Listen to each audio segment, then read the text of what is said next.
going to the park? You want to get your happy meal?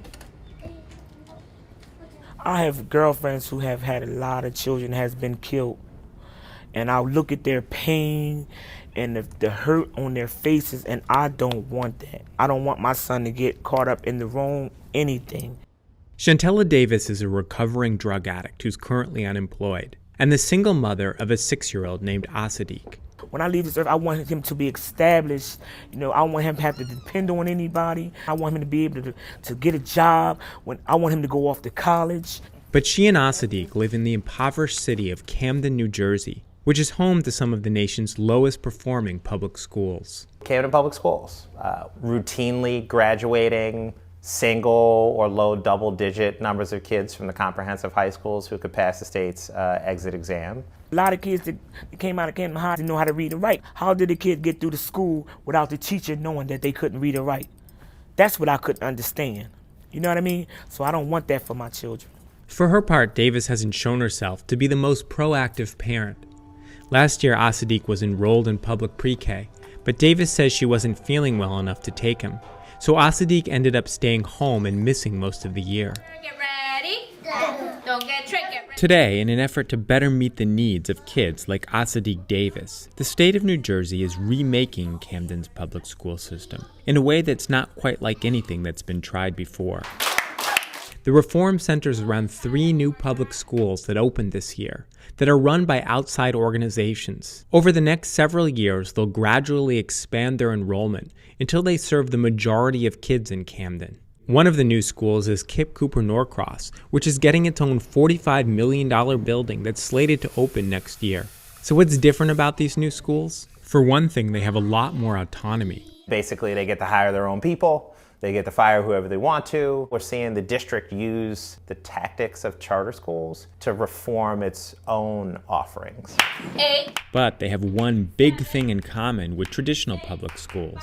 They take students from a catchment area. So if you live within our community, you're guaranteed a spot in our school. And that's actually significantly different than a typical charter that can pull from an entire city or an entire county. 34-year-old Drew Martin, who's in charge at Kip Cooper Norcross, says that this provides an opportunity to rebut critics who claim that the only reason charter schools perform so well is that they attract the most involved parents, willing to make the effort to look for better options for their kids, and that they push out the most difficult students. So that is no longer going to even be able to apply to us because we're going to be using the same practices that we've always used, but it's by law, we're going to be required to take the kids from our sending area, so nobody can say that we're creaming. Darrell Bradford says that the fact that parents aren't choosing to send their kids to these schools is a major shortcoming. To me, that removes the most powerful and fundamental element, which is that a parent wakes up one day and wants something better and has the right to go get it. But critics of charter schools say they rarely serve kids like As-Sidq Davis. He was part of the first class at Kip Cooper Norcross,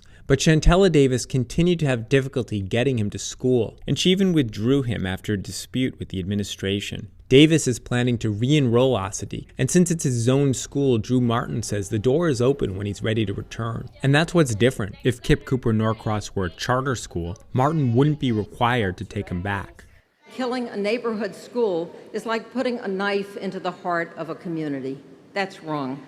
Diane Ravitch is the best-known education policy analyst to make this charge that charter schools don't serve kids from the most troubled homes. Coincidentally, in 2012, she suggested on her blog pretty much exactly what's happening in Camden today, challenging KIPP to put an end to suspicion that they were skimming students and excluding low-performing students by taking over an entire district, adding, "Camden looks like a perfect candidate for the challenge." I don't think KIPP has anything to prove to Diane Ravitch. If there were no residential assignment, somebody would be out at the home of the neediest person in Camden trying to recruit their kid into a school, because the economics of it, because there's no residential assignment, you must make sure that the child of the neediest parent actually comes to the school. Oh, octopus.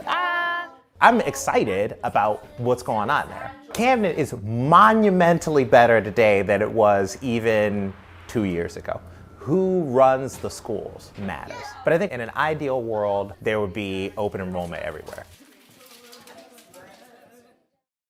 It's not all about money. I think it's a scapegoat. If we had more money, we could hire this or do this. It's become fashionable to say, oh, it's a waste, it's a cesspool. The problem is in what happened once the money